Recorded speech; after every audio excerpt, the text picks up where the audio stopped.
Hey, what's up, everybody? BDO44 coming at you with another video. Right, so reading up on the draft, and something interesting occurred as I was reading that in regards to like a light bulb just popped off in my head. The Portland Trailblazers have picks 7 and 14. I think it's automatically assumed that they're a rebuilding team, that they're likely not going to have any hesitation in bringing in some younger talent. But as I mocked like 4 and 5 different drafts, the problem that the Portland Trailblazers are going to run into with probably both of their picks is that some of the best players on the board are going to be point guards. If they're mocking like I'm mocking and they're seeing what I'm seeing, they may opt to trade one or both of those picks for something that can help them sooner rather than continue on the path of rebuilding. Now, here's why I think that might be possible. Because when you look at their roster, they got DeAndre Ayton, Jeremy Grant on a contract that's just gonna go on forever, and then you have Robert Williams, who probably ain't gonna come back healthy, but still, if he does come back healthy, is a win now player that you probably can't trade in theory because nobody expects him to stay healthy. And Malcolm Brogdon, who's a high-level guy in his prime, even though he's always injury-prone as well. Usually when he's on the floor, he's excellent.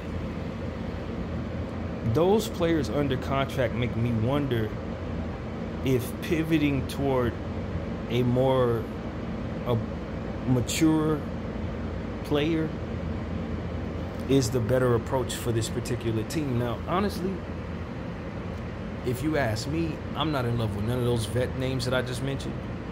Ayton could just as quickly go. Brogdon could just as quickly go. If I can get anything at all for Robert Williams and I'm Portland, I'm probably doing that. And Jeremy Grant's contract is not good.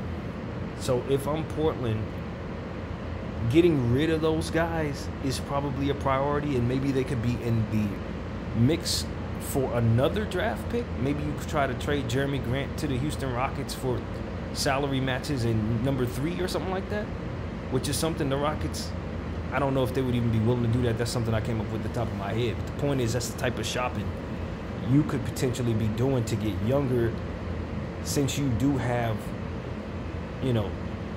so much youth there. But then I left out another vet, Anthony Simons. That's like 5 vets, y'all, that the Portland Trailblazers would have to essentially try to either make happy or trade. And if you're rebuilding like the Portland Trailblazers would essentially be rebuilding by bringing in these 2 picks and then having Scoot Henderson, you still got Walker, the power forward. You still got the dude you drafted last year, of whom I don't remember his name, but I think he was a foreign small forward. You got a weird mix of timelines and no path to actually being any good.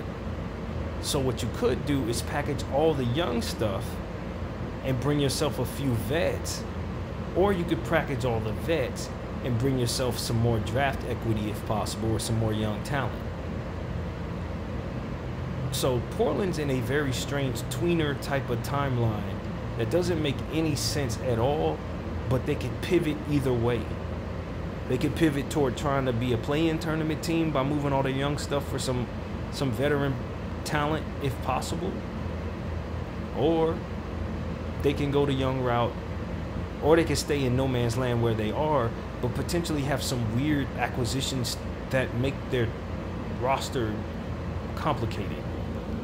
And that's the tricky part about all this. If they choose to just pick the picks they have and keep the roster that's currently constructed, if you want it to make sense, you're probably going to be avoiding some of the better talent that's left on the board. And that's if you try to make it make sense. Now, if you don't care that you draft 2 point guards or something like that, then you probably take the best player available. But then what happens with Scoot? What happens with Brogdon? What happens with Simons? You see what I'm saying? You almost have to try to avoid point guards. And when you look at where they're at based on what I think the other teams are going to do, you probably got good guards on the board to draft at 7. Your best bet is to probably take a guard at 14 in some mocks. So it's like, if you're the Portland Trailblazers with 2 picks between 7 and 14,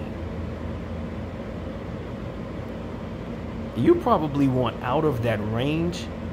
Maybe you want to trade higher so you can secure yourself Ricochet or Sarr or Clingan. You could take Clingan at 7 because I do think there's a chance he's available. But now you're looking at Ayton on contract for the next several years, and you got Clingan backing him up. Now, some could say that makes a lot of sense, because at the end of the day, Ayton is not a really reliable center. You would love insurance for him. And Clingan's not a center that you expect to play too many minutes, since he didn't play too many minutes in college. A big guy, you don't expect his conditioning to be that great year 1 anyway. So that might be the ideal situation for Clingan. And looking at Clingan specifically, he's probably going to find himself on a team with other centers. That's also how the NBA is kind of set up, where multiple 7-footers on the same team these days. So Clingan is potentially going to be coming off the bench in a lot of situations, or ahead of a guy who's likely going to take half the minutes. And that's kind of what Clingan's situation is going to be anyway. But that don't necessarily mean the best place for him to do that in is in Portland, when they do have Robert Williams, when they do have Ayton, when they do have Walker. You know what I'm saying? They have a lot of players at that big guy position. You probably don't want to waste the 7th overall pick on that particular position, especially since Ayton ain't really that old. So when you start realizing that, yeah, they could probably go for a Filipowski at the 4 spot, but the power forward position is probably the only real position they want to mess with. And look, that's Jeremy Grant. You could slip him to the 3, or maybe you want to take a 3. But most of them 3s that I like in this draft, personally, are in the back of the 1st round, to be honest with you. Maybe you luck up and you decide you want to take Tajane Saloon. Maybe you look around and you say, you start asking yourself if McCain can play some small forward, or Filipowski can play some small forward. But that's the only real position that the Portland Trailblazers should be targeting, is the small forward position, in my opinion. Because their point guard's obviously set. The shooting guard is set by nature of the fact that the point guard's set. You see what I'm saying? You could put Brogdon at the 2. You obviously have Simons. So it gets a little tricky, man, for the Portland Trailblazers, and it might be best for them to do a little wheeling and dealing to try to make sense of their roster. I don't know what the logic there for the Portland Trailblazers is. Meaning, I don't know if they have the smartest brain trust, or I don't know if they have a different view on their roster to say maybe they think they do need some things that I think they don't necessarily need. I don't know nothing about their front office. But once they start looking at where they're at 7, taking the best player available could potentially mean taking Dalton to connect over Rob Dillingham. Because you're not going to bring Dillingham to a situation with Scoot Henderson, Brogdon, and Simons. But he's probably the best player on the board at that situation. So are you going to reach down for Dalton Connect just because you need a small forward and take Tajane Saloon or Dalton Connect, even though you have Clingan possibly on the board? Maybe Brazilis falls past Detroit, which most people don't think. Maybe Castle's there, so you think Castle could possibly play some small forward. But Castle's running around telling everybody he only wants to play the point guard position, so he kind of limits your intentions of probably taking him unless you have that position for him. So it gets tricky for Portland, man. It gets real tricky. I don't know if they're looking at it this way, but if I'm in their position, I only really want to touch the small forward position, man. That's the only position I'm really shallow at. Now, of course, a couple trades. Maybe you move 2 guys that I've already mentioned of the vets so that you can open up some spots. You know, that's a move. Obviously, you can consider moving on from the guys you got from Boston, Robert Williams and Brogdon. And then maybe you consider Simons a shooting guard Scoot your point guard of the future. Now you have a role for another shooting guard. Maybe Jacoby Walter. Maybe you hope he could play some three. But this is what I'm saying. It's like Portland, with their 14th pick, is probably in a much better position to reach for what is available and find value. But that 7th range, based on the roster they have currently constructed and what I think is going to be available on the board, maybe they want to move the 7th overall pick. Try to get in a different range for what their needs may be. Or try to capitalize on the value of that pick instead of reaching down for somebody they would otherwise want. So if I'm Portland, I got options. I got a lot of options. And to be honest with you, I don't love where they're at with their picks, man. I don't love the 7th pick for them. The 14th pick, like I said, it just depends on who falls to you. But that 7th pick is a weird tweener space that is probably best for a team that needs a point guard. That's what I'm coming to find out. It's probably best for a team that needs a point guard, because Dillingham, Shepard, McCain, Walter, somebody from that handful of guys should be on the board. Somebody in that point guard range, and there's another point guard I can't think of, the guy from Serbia. He may be on the board. So it's like you got a bunch of guards there, man. A lot of guards in that range, and you likely only want Dalton Connect or Tajane Saloon, you know what I'm saying, a small forward. So that's what I want to say, man. I don't know that anybody said anything about Portland wanting to trade their picks.